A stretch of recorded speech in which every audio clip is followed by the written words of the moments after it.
Ja, sejem Agra je v našem okolju sejem, ki ima že več kot 50-letno tradicijo in veste, kaj to pomeni za naša podjetja, tudi za celo regijo. Mi se tudi skozi ta sejem nekako kot regija promoviramo navzven, spostavljamo stike z zunanjimi partnerji, z vsemi državami, ki sem na ta sejem pridejo in Agra ni edini sejem, ki se v Gornji Radgoni odvija, je eden izmed sejmov, ampak je največji sejem.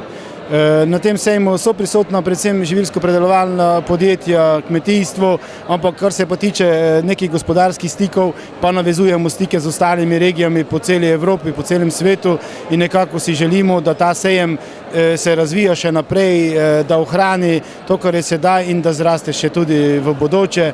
Tako da, kaj zapovedati. Pomurje živi z tem sejmom in smo ena izmed tistih regij, ki trenutno da največ na izvoz.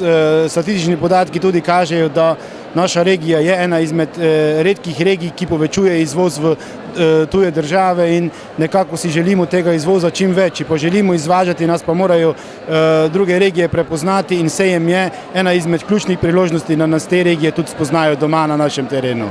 Kakšno vlogo pa pri tem lahko igra tudi zbornica?